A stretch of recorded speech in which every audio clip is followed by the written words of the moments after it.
On May 1st, 1920, when the game was played, it was raining in the morning, and they had to wait and see that if the skies would clear or not, and they could play the game. So here we are. I've kind of wanted to do this since the 100th anniversary 2 years ago, and so I'm so glad that we could be here today and that the family all is here. It's so great. So those of you that don't know, on May 1st, 1920, Joe Oeschger, who had grown up in Ferndale, was playing for the Boston Braves, and he pitched against Leon Kadori, and they went 26 innings. The game ended in a tie, 1-1, and it was called because of darkness. There weren't any stadiums, there weren't any lights in the stadiums in 1920, so they had to end the game. And one thing that if Joe was here, he would want to make sure I told you was all the writers the next day said that he was going to not ever play again. He wouldn't be any good. And he liked to say that he was very proud that next year he had his best year yet. Yay, Joe! Joe was honored in Candlestick. He got to throw the first pitch in the 1983 Philadelphia Phillies World Series as the only surviving member of the original, or the 1915 team. He was honored here at Ferndale in 1977. And that's kind of one of the reasons that this is near and dear to my heart, besides growing up with Pam as family friends. My dad and her dad arranged a dedication here with the Native Sons of the Golden West, and that's where that plaque came from that you see under the flag. And they celebrated Joe. My dad liked to say, "Sis, we wanted to do it before he was pushing up daisies." Thank you. So they did that, and I kind of saw that it was getting lost in the weeds. I always told the kids at school the story, and they didn't know where the plaque was. It was on that side of the fence. And so I mentioned to the Mobley family that it really should be over here, and then one day I got a picture from Gina Mobley that Donnie had moved it. So it is where it is now because of him. Anyway, thank you all for coming, and I hope that you enjoy your day.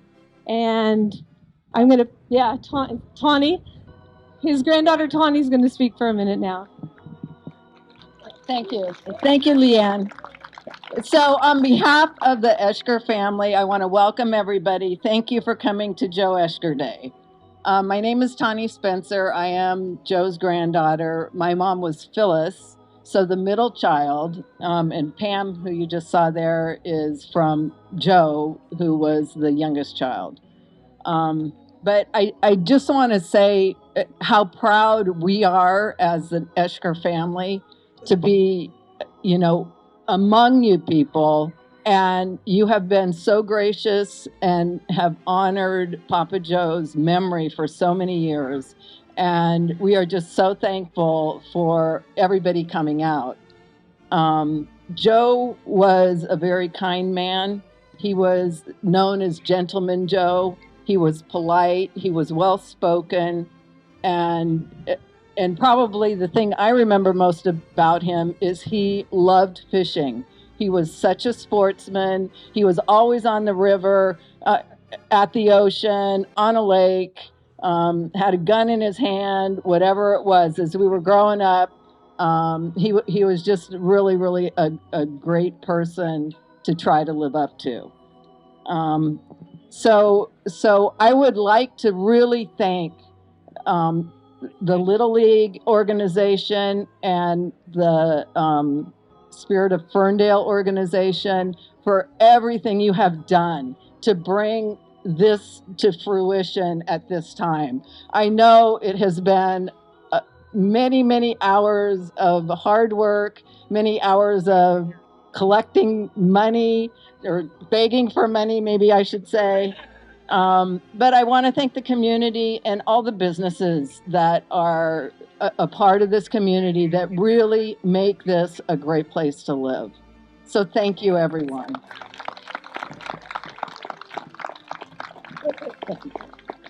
Any more family want to say anything?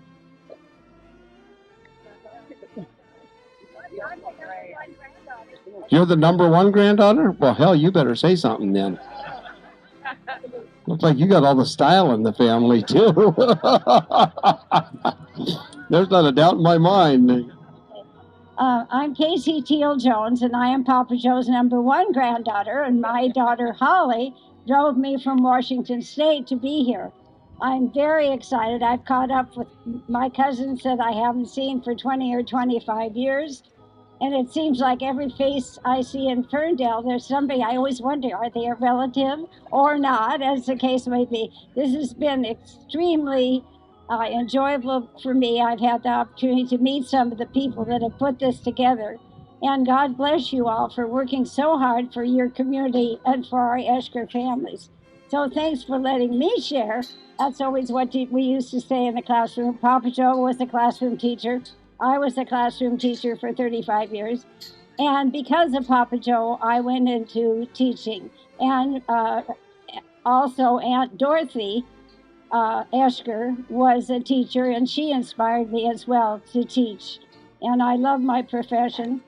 It's kind of too bad I'm not retired, but because I'd step back in the classroom in a heartbeat. And Papa Joe felt that one of his most important contributions was being a teacher and sharing with young athletes that were up and going in the San Francisco area. So thank you for letting me share. Thank you. And you'll notice there are these printed and everything else. I think the most important thing is this day and age, we tend to forget history. This is a big thing. And the Spirit, Ferndale, in conjunction with the Ferndale Little League, thanks to the kids for playing, good game, great entertainment. But it's this kind of history, and from Little Ferndale to have somebody come back and his family and everything, I'd like to have Andy Westfall come up and say a few words for the Spirit of Ferndale.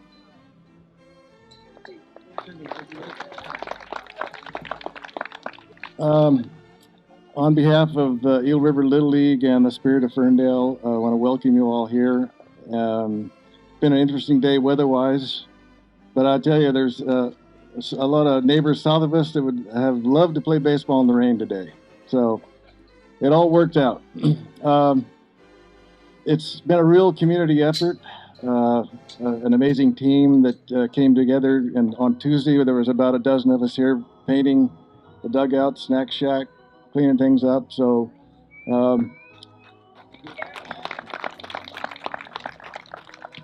I want to acknowledge the participants, starting with Kentucky Don with his pulled pork sandwiches and ribs. Native Sons of the Golden West for a dynamite hot dog and doing the flag traditions. And we have our Spirit Gear tent there, and with ESCH-grr memorabilia as well. Yep.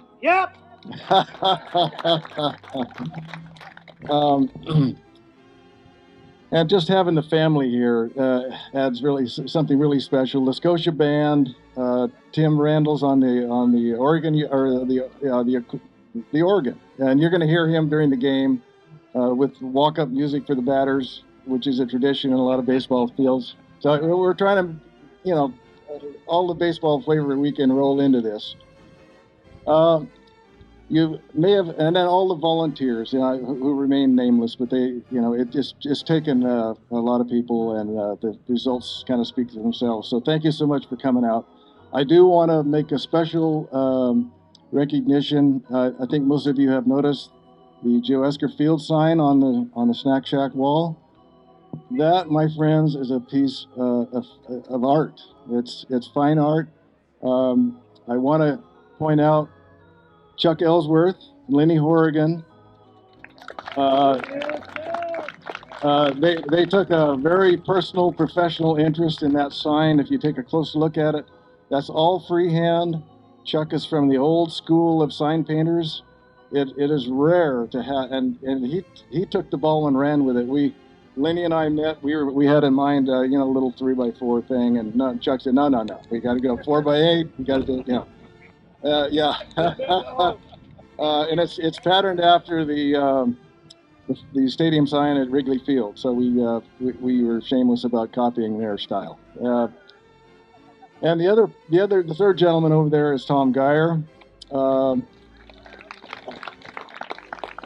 He recently had a kind of an estate sale, I'll call it, at his house, and he offered up, I want to donate half of the proceeds to the Ferndale Fire Department and the other half to the Spirit of Ferndale.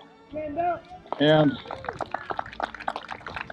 so his kind and generous donation is the one that is sponsoring that sign. So he has a very tangible memory for his contribution, and we can't thank him enough.